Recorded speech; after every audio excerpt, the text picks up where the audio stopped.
Alright, so homework 12 starts off with what they used to call algebraic symbol manipulation, but basically just rearranging your equations in terms of another variable. And so on this one, it's one with parentheses where it tells you to solve for y. You basically have two choices when you have those parentheses there. You can either use your distributive property and get rid of the parentheses, or you can divide by what's on the outside of the parentheses and get rid of the parentheses basically that way. Do you have a preference on which way you do it?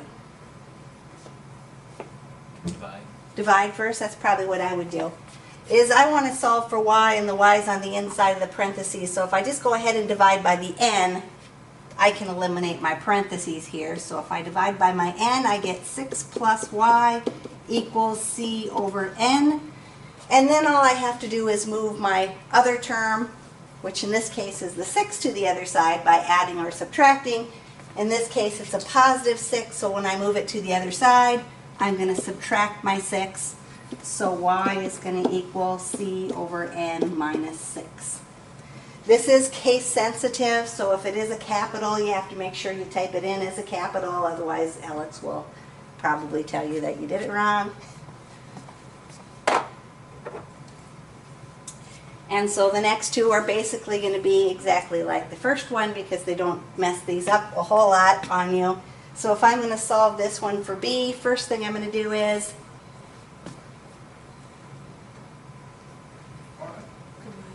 divide by my 2. So b minus 6 is going to equal r over 2.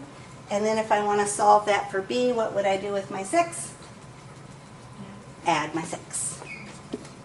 Plus my 6. So b is going to equal r over 2 plus 6 on the end.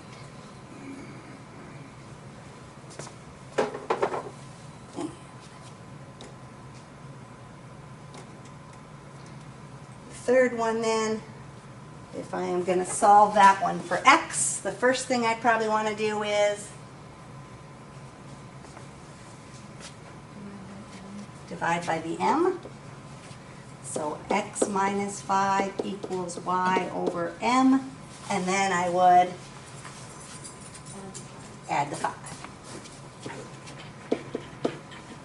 So, whoops, x is going to equal y over m plus 5.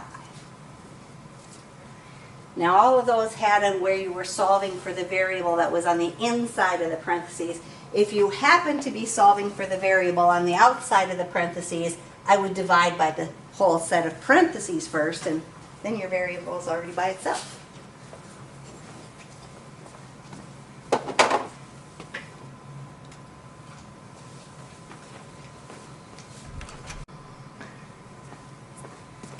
So the next ones we want to solve for the variable. These ones all will have fractions in there one way or another. Normally, if I'm trying to solve those, the first thing I want to do is get rid of the fraction by multiplying by whatever's in the denominator. In this case, I would multiply by the 6. Technically, I'm multiplying both sides by 6, so I could cancel out my fraction. R minus p equals 6s. Normally, we put our number in front of our variable. Then again, we solve it by moving our other term to the opposite side. In this case, I want to solve for p, and so I could move the r first. If I want to move the r, I'm going to have my minus r over here, but then I have to be careful because I have a negative p. If I have negative p equals 6s minus r, technically I'm dividing by -1, which changes my signs. I'm going to divide them all by -1 separately. So I get p equals -6s plus r, because when I divide by that -1, it just changes all of my signs. And if you put r minus 6s, same thing.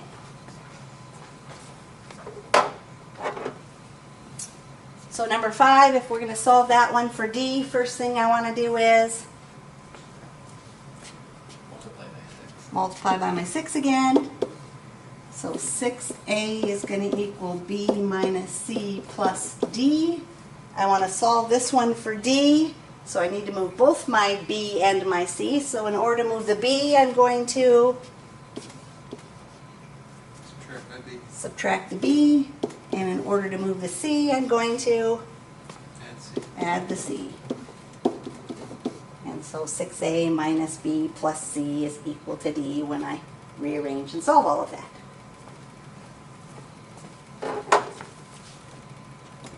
Now the reason they think this is important to be able to do is because if you take science class and you have all those science formulas, sometimes you want to solve it for one variable instead of a different variable. And so you'll see all this algebraic symbol manipulation thrown in throughout chapter 1 in different spots and different things that they're doing. Number 6, again, it has the fraction in there. If I want to get rid of the fraction, I would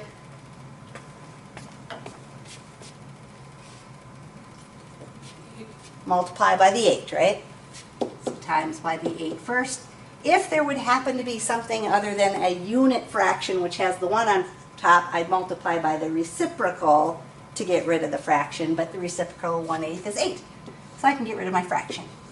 8a equals b plus c minus d.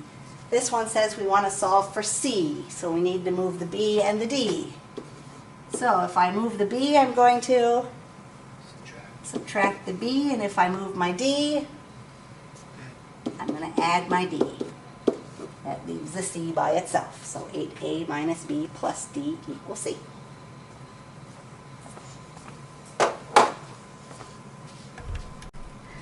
The next ones are solving decimal word problems using a linear equation in the form of ax plus b equals c. In other words, they want you to write an equation and solve it.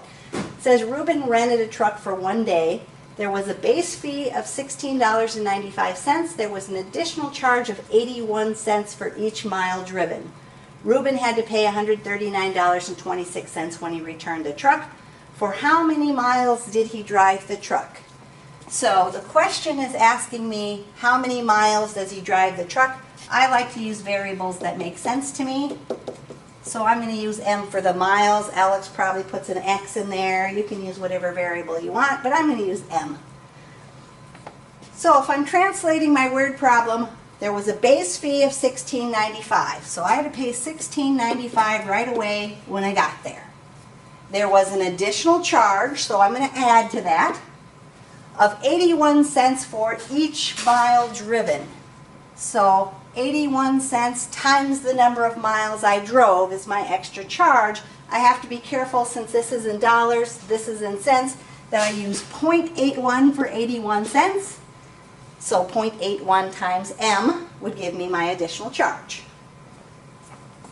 When I returned the truck, I paid $139.26.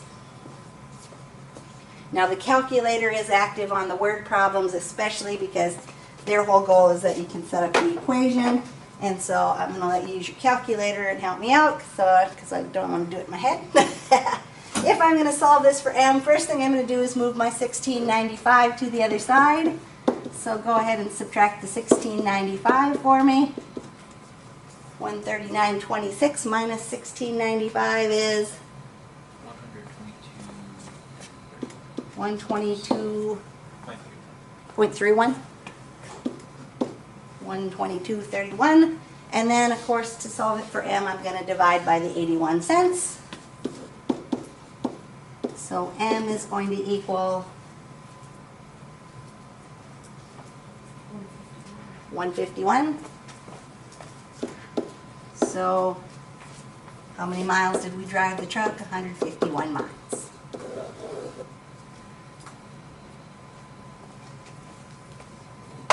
The next one says, Caitlin purchased a prepaid phone card for $25. Long distance phone calls cost 7 cents a minute using this card.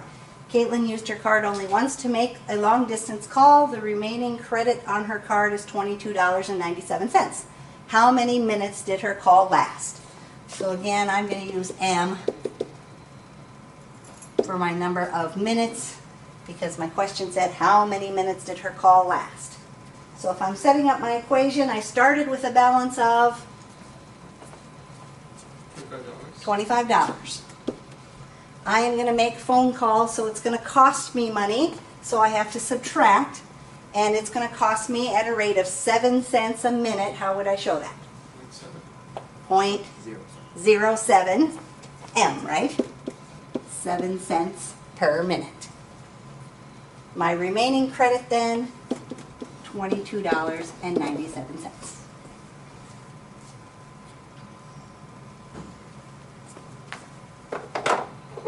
So if I'm going to solve that equation, first thing I'd probably do, subtract my 25, which is going to give me a negative, but that's okay because I have a negative in front of my m. So $22.97 minus 25. Negative 2 what? 03? Negative $2.03. So I really spent $2.03. Dividing by my negative 7 cents. How many minutes did she talk on the phone? 29. So 29 minutes is what she talked on the phone.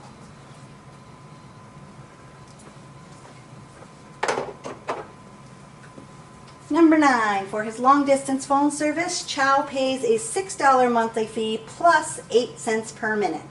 Last month, Chow's long-distance bill was $19.44. How many minutes was Chow billed? So if I'm going to write my equation, I would have 0.08 m per minute. Okay, so they started with a $6 fee and added 8 cents a minute for talking on the phone, right? Yeah. My bill, $19.44. So in order to solve that, I would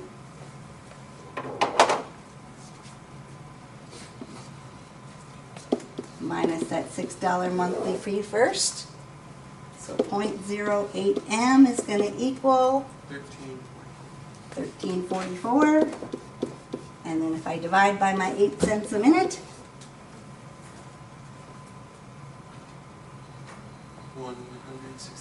168 minutes is how much he was billed for.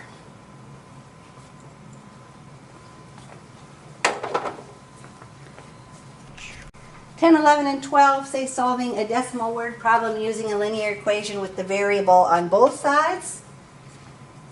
Customers of a phone company can choose between 2 service plans for long-distance calls. The first plan has a $25 monthly fee and charges an additional 13 cents for each minute of calls.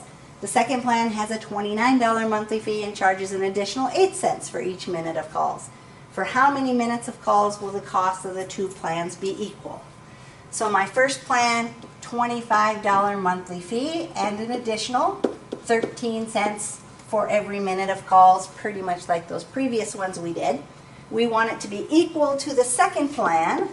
So the second plan has a $29 monthly fee and charges an additional 8 cents for every minute of calls. So I would have 25 plus 13 cents M equals 29 plus 8 cents M. I want to solve that for M. So if I want to solve that, what should I do? Subtract by your 8 cents. Subtract my 8 cents M to move that over here. And I probably in the same step, just because it would save me room then, move my number over to the other side also. So I'm going to subtract my 25 at the same time. So my variable on one side, my number on the other. Doesn't really matter which way you do which thing. Normally on Alex, they'll move their variable on the left side and their number to the right side, not that it really matters. So 13 cents minus 8 cents would be 5 cents M. 29 minus 25, $4 difference. And so then we're going to take our $4 and divide it by our 5 cents. So if I take 4 divided by 0.05, I get $4.05. how much? $4.05. $4.05? I don't think so. Sorry. What did you get? 80. That sounds more reasonable anyway. 80 minutes would be where the 2 plans would cost me the same. Talk for 80 minutes.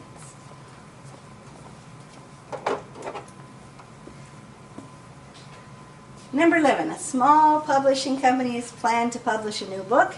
The production costs will include a one-time fixed cost such as editing and variable costs such as printing. The one-time fixed cost will be a total of $46,852. The variable cost will be $9 per book. The publisher will sell the finished product at the bookstore at a price of $22.25 per book.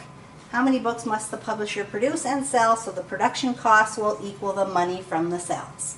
So my production costs, I have my fixed cost. My fixed costs were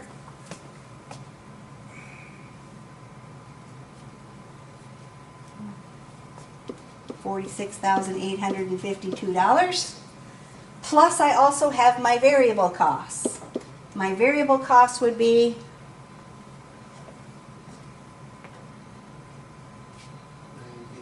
9B or whatever variable you want to use. I'd probably use a B just because it sounds good. So I have $46,852 plus $9 for every book that I'm going to sell. So 9 times B. We want that to equal the money I make from sales. Nobody's going to come and just give me a big lump sum of money. I have to sell my books at a rate of $22.25 per book. So the only way I'm going to have sales, $22.25 B then. So if I want to solve this one, first thing I do,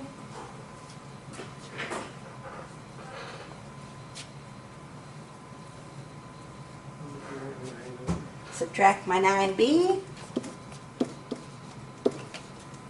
So 46,852 would equal 22.25 minus 9. 15.25B. And then, of course, in order to solve it for B, I'm going to divide by that 13.25. So if you take 46,852 and divide it by 13.25, how many books did you have to sell? 3,536. 3,536.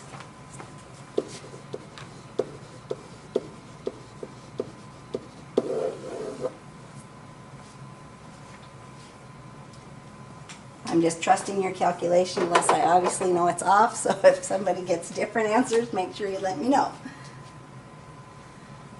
And number 12, John will rent a car for the weekend. He can choose one of 2 plans. First plan has an initial fee of $57.96 and costs an additional 11 cents per mile driven. Second plan has an initial fee of $53.96 and costs an additional 15 cents per mile driven. How many miles would John need to drive for the 2 plans to cost the same? So my equation would be what? 57.96 plus your 11 cents per mile. 15 cents per mile. My second plan's initial fee, 53.96. $53.96 plus my 15 cents per mile driven. So on this one, what would you like to do to solve it? Move your 11 cents over. Probably move the 11 cents, then you don't have to have a negative. And then since I moved my variable to the right, I'll move my number to the left. So I'm going to subtract my 53.96 at the same time, just because I didn't leave a lot of writing room here. So 57.96 minus 53.96 would be 4. And 15 cents minus 11 cents is 0.04, 4 cents per mile driven. So in order to solve that, we would end up having to divide. 4 divided by 0.04 would give me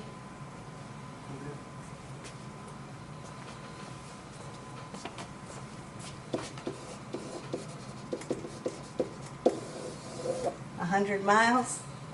Where they cost the same. You guys are sleeping on me. Criminies. Let me tell you about my day yesterday. Oh. All right, the next ones are ones that have fractions. I see my typist got a typo on there. I think that's supposed to say gas. Reuben's gas tank is 2/3 full. After he buys 6 gallons of gas, it is 7/10 full. How many gallons can Reuben's tank hold? So The question is, how full is the tank? What do we want to use for our variable?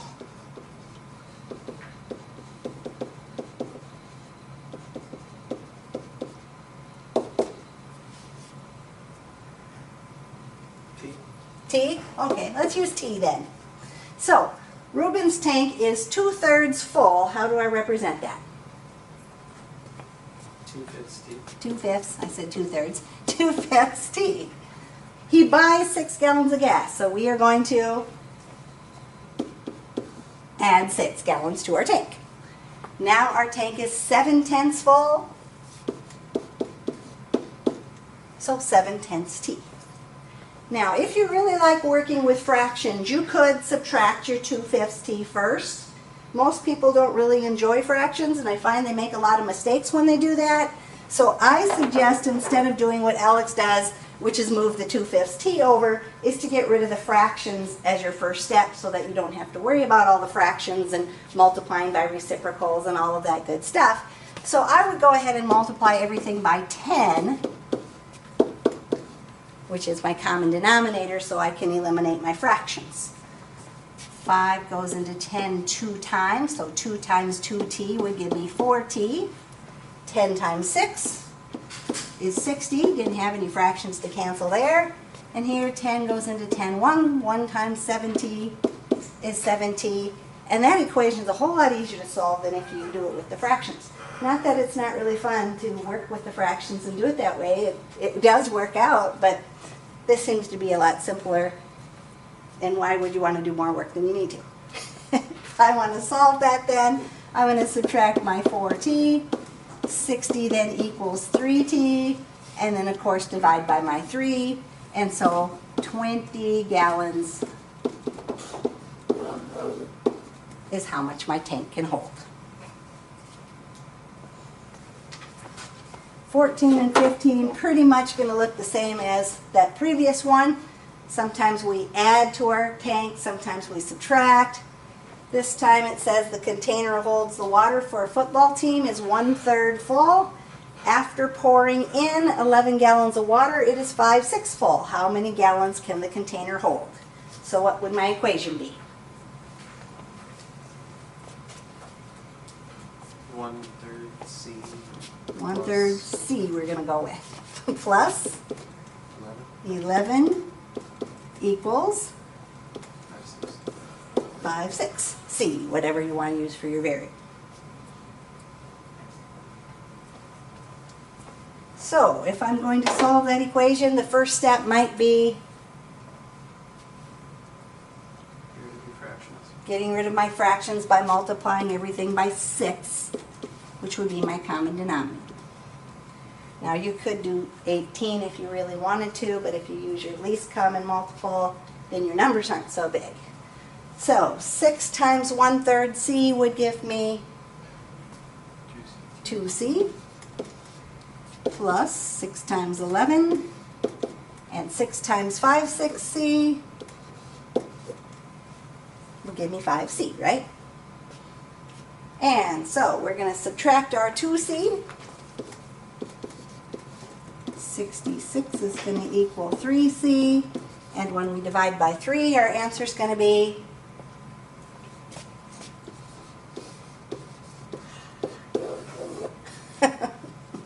22 gallons.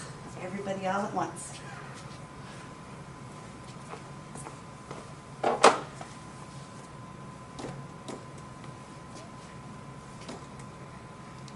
Alright.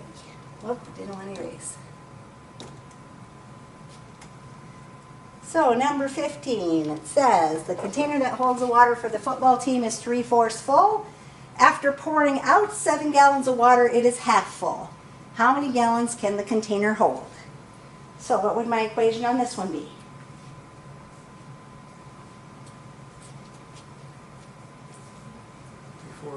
Gavin's the only one who can talk today. 3/4 G. G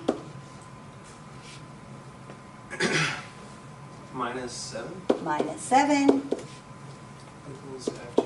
equals 1/2 G. We poured out 7 gallons, so we minus the 7. And so if we want to solve this one, First thing we're going to do is multiply everything by 4. And if we multiply by 4, we're then going to have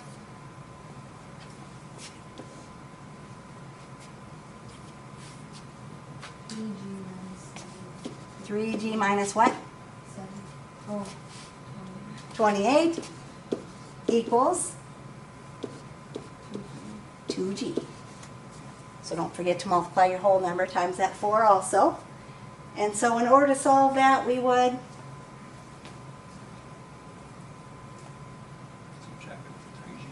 subtract our 3g. So negative 28 equals negative 1g. And if I divide by my negative 1 then, 28 gallons.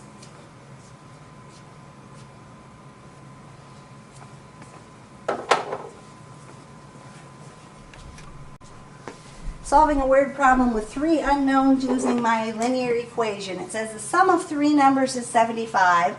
The third number is 3 times the second. The first number is 5 less than the second. What are the numbers? So I have my first number, my second number,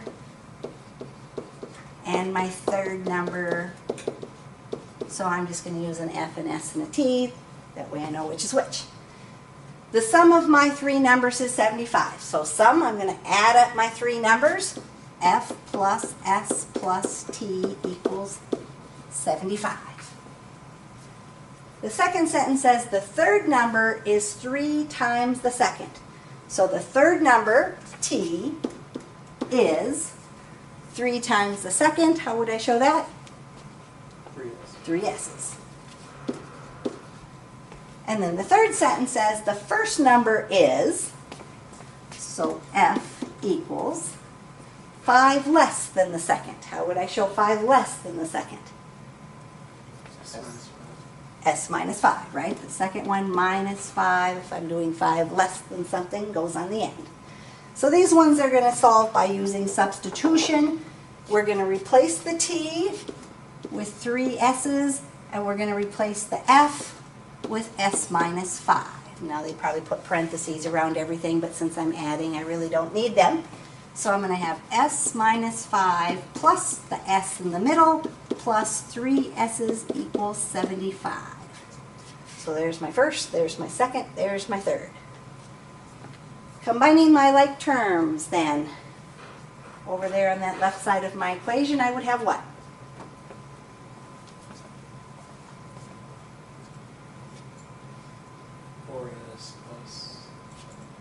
Plus minus 5.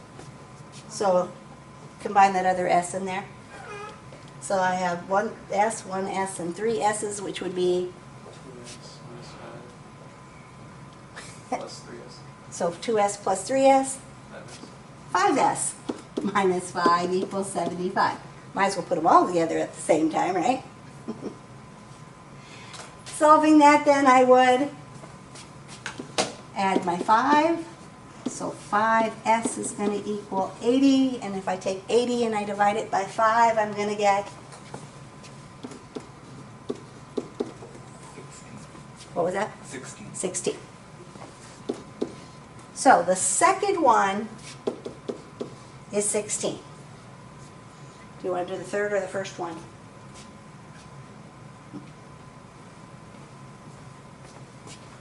Okay, we'll do the first one. The first one is 5 less than my second one, so 5 less than 16 would be 11. And my third one was 3 times the second one, so 3 times 16 would be 48. And if I did the sum of all of my numbers and I added the 11 plus the 16 plus the 48, I should get a sum of 75, right? If I want to double check myself. So 17 says, Karen, Jim, and Ryan sent a total of 136 text messages during the weekend. Jim sent 4 times as many messages as Ryan. Karen sent 8 fewer messages than Ryan. How many messages did they each send? So we'll use K for Karen, J for Jim, and R for Ryan, just so we know who's who. So if Karen, Jim, and Ryan sent a total of 136 text messages, how can I write that equation?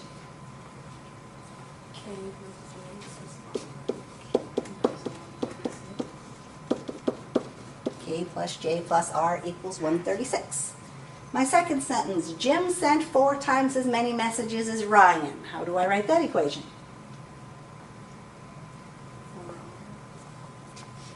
J equals 4R, right? Jim sent, so J is going to equal 4 times as many as Ryan, so J equals 4R, exactly. Karen sent 8 fewer messages than Ryan, so that equation would be? K equals R minus 8. Exactly. 8 fewer than Ryan would be R minus 8, so K equals R minus 8. So again, they're going to solve that by substitution. We're going to replace the J with 4 R's, and we're going to replace the K with R minus 8. So we have R minus 8 plus 4R plus another R equals 136. So combining all our like terms over there on the left side, we would get what?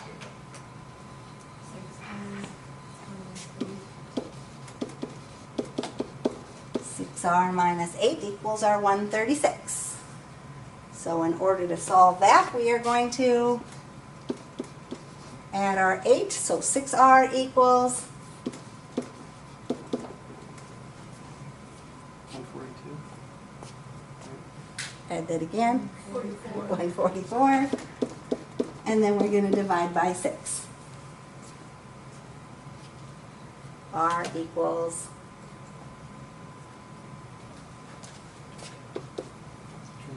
24. So that must mean Ryan sent 24 text messages. How many messages did Karen send? 16. 16, because she did 8 fewer than that, so 24 minus 8 is 16. And how about Jim?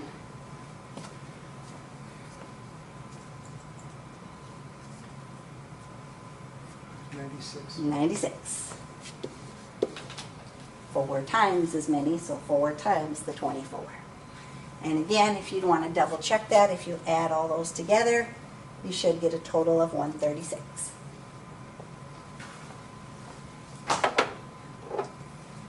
Last one on this page. Rachel, Charlie, and Bob served a total of 94 orders Monday at the school cafeteria. Bob served 3 times as many orders as Rachel. Charlie served 9 more orders than Rachel. How many orders did they each serve? So we'll use R, C, and B. So Rachel, Charlie, and Bob served a total of 94 orders Monday. Our equation would be